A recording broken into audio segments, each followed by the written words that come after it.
प्यारे दोस्तों, सादर अभिवादन। मैं हूं महेश कुमार वैद्य और आप देख रहे हैं एनजेपी हरियाणा। दोस्तों, आज एक बार फिर बात करेंगे राव इंद्रजीत सिंह की राजनीति की और उनके विरोधियों की राजनीति की। वर्ष 2025 के अंत में और वर्ष 2026 की शुरुआत में, यानी कि नए वर्ष के पहले पखवाड़े में जो कुछ हुआ वह सब आप जानते ही हैं। आप जोड़ सकते हैं कि दिसंबर के अंतिम सप्ताह में भी कुछ इसी तरह की बयानबाजी हुई। कुल मिलाकर हम ये कह सकते हैं कि राव इंद्रजीत सिंह और राव नरबीर सिंह और इसी बीच डॉक्टर अभय सिंह यादव, इनके बीच जो शब्द बाण चले उन्हें लेकर के अहिरवाल की राजनीति में, विशेषकर दक्षिण हरियाणा की राजनीति में उबाल आ गया था। उस विषय में पत्रकारों ने भी अपनी अपनी बातें कही, नेताओं ने भी अपनी अपनी बातें कही। राव इंद्रजीत सिंह ने मीडिया से कुछ कहा तो जवाब में राव नरबीर सिंह सामने आए। राव नरबीर सिंह ने कुछ कहा तो जवाब राव इंद्रजीत ने दिया। डॉक्टर अभय सिंह यादव ने नांगल चौधरी क्षेत्र में एक सम्मेलन किया तो खुलकर राव इंद्रजीत सिंह पर वार किए। इन सब बातों को आप सुन चुके हैं, देख चुके हैं और अच्छी तरह समझ चुके हैं। किसने क्या कहा था उन्हें दोहराने की जरूरत नहीं है।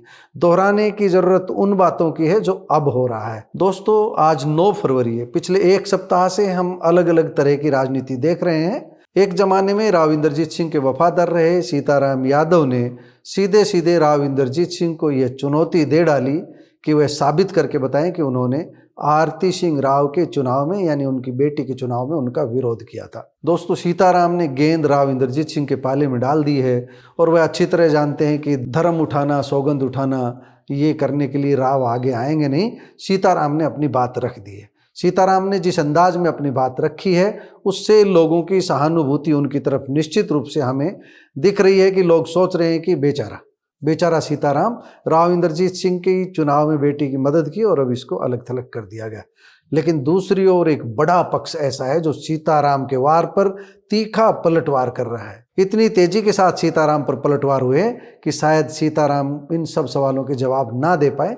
हालांकि जवाब देने की कोशिश करेंगे, लेकिन सीताराम की भी पूरी घेराबंदी हुई है। सीताराम ने राव इंद्रजीत सिंह पर सवाल उठाए तो राव इंद्रजीत सिंह की पूरी फौज, हम कह सकते हैं कि पूरी सेना, यानी उनके वफादार साथी पूरी तरह मैदान में आ गए।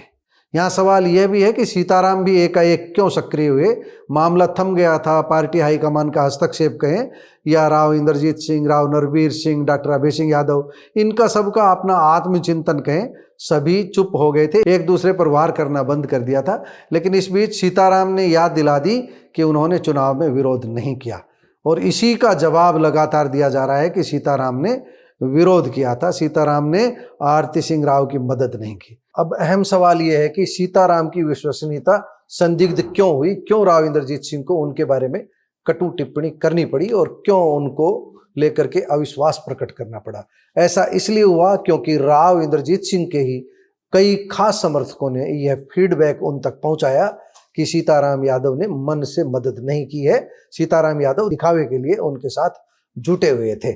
आम पब्लिक में अगर अटेली जाकर के बात करेंगे तो यही फीडबैक निकल कर आ रहा है, विशेष रूप से राव इंद्रजीत सिंह समर्थकों के बीच, कि सीताराम चाहते तो और अधिक मदद हो सकती थी।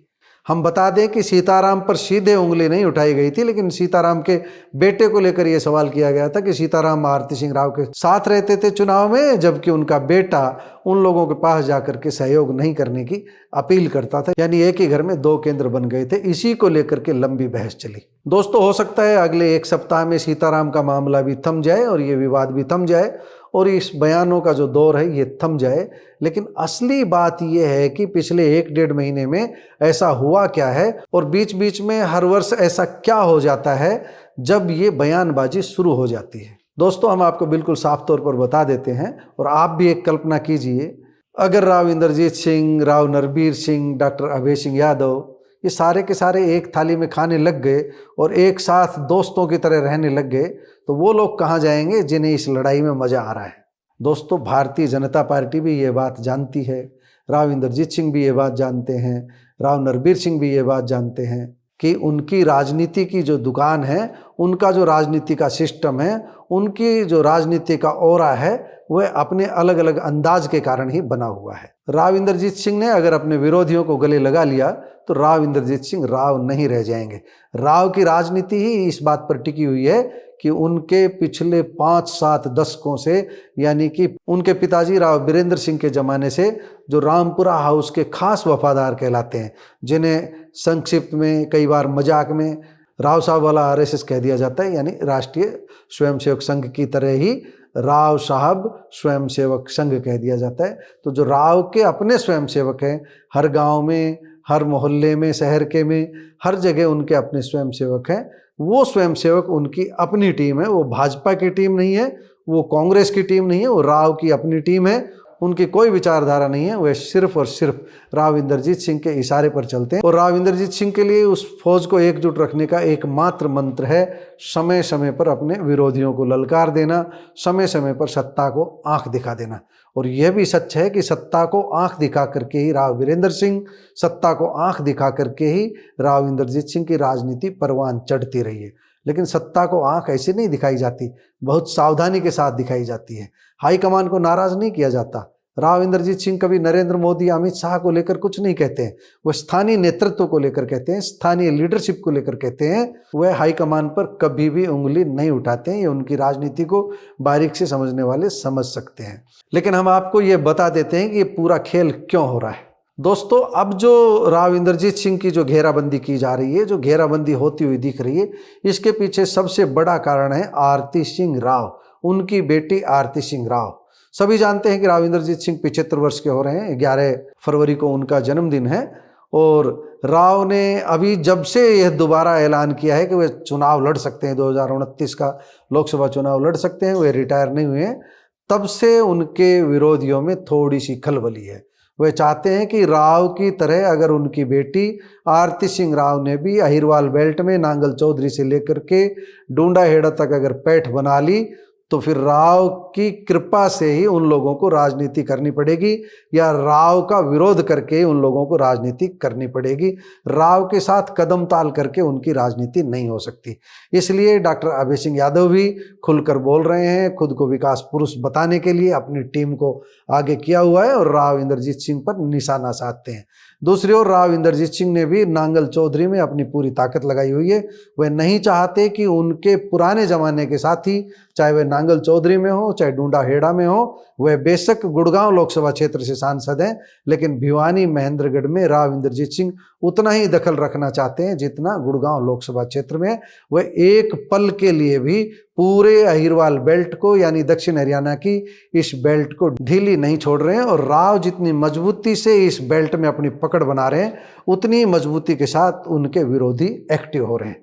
इस मामले में राव नरबीर सिंह को एक फायदा यह होता हुआ दिखाई दे रहा है कि जो राव विरोधी लामबंद हो रहे हैं, राव नरबीर सिंह का वह कहीं न कहीं आगे चल करके साथ दे सकते हैं।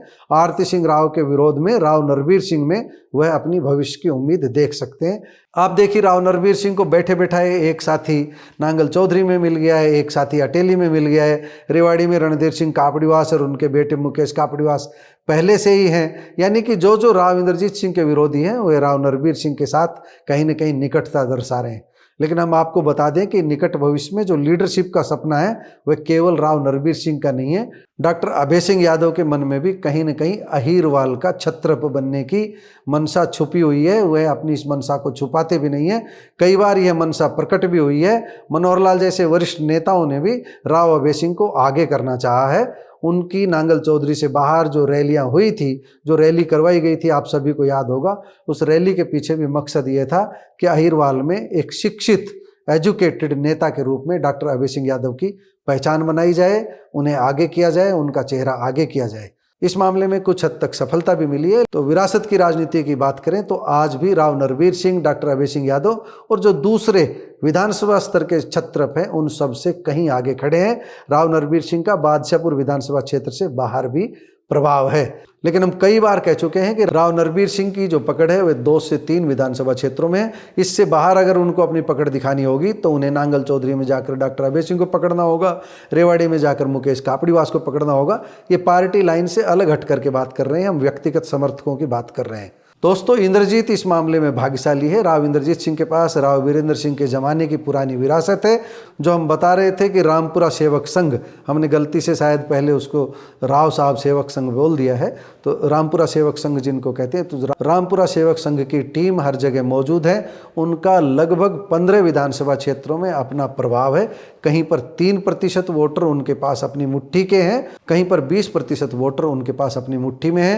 राव इंद्रजीत सिंह व्यक्तिगत रूप से अपने आधार पर, निर्दलीय आधार पर चुनाव नहीं जीत सकते। हालांकि अपनी पार्टी बना करके वह कुछ न कुछ असर कभी न कभी जरूर दिखा सकते हैं। एक समय में उन्होंने विशाल हरियाणा पार्टी के रूप में राव वीरेंद्र सिंह ने अपना असर दिखाया भी था, लेकिन राव इंद्रजीत सिंह थोड़ा सा नरम राजनीति करते हैं, वह उतनी आक्रामक राजनीति नहीं करते, इसलिए उनकी राजनीति में अलग दल की परिकल्पना नहीं की जा सकती। लेकिन हम ये जरूर कह सकते हैं कि राव इंद्रजीत सिंह की भारतीय जनता पार्टी को अभी तो ज़रूरत है। आगे ज़रूरत रहेगी या नहीं रहेगी यह समय बताएगा, लेकिन फिलहाल राव इंद्रजीत सिंह की भारतीय जनता पार्टी को ज़रूरत है, राव नरबीर सिंह की भी ज़रूरत है और दूसरे नेताओं की भी ज़रूरत है जो भारतीय जनता पार्टी के पास रुके हुए हैं। भारतीय जनता पार्टी भी इस बात को जानती है कि यह नेता आपस में लड़कर ही अपना जनाधार बरकरार रखे हुए हैं। जो राव इंद्रजीत सिंह के समर्थक हैं वह भी भाजपा के साथ जुड़े हुए हैं और जो राव नरबीर सिंह के समर्थक हैं वह भी भारतीय जनता पार्टी के साथ जुड़े हुए हैं और डॉक्टर अभय सिंह के जो समर्थक हैं वह भी भारतीय जनता पार्टी के साथ जुड़े हुए हैं। भारतीय जनता पार्टी को और क्या चाहिए? अगर ये नेता आपस में लड़कर भी भारतीय जनता पार्टी के साथ जुड़े हुए हैं तो कांग्रेस को तो चौपट कर ही रहे हैं ना, कांग्रेस से तो मुकाबला कर ही रहे हैं ना। भारतीय जनता पार्टी को यह स्थिति रास आ रही है और मौजूदा जो घटनाक्रम का हमने बताया वह सीधे सीधे यही है कि आरती सिंह राव को स्थापित होने से पहले किस तरह रोका जाए, इसे लेकर के पूरा गणित चल रहा है।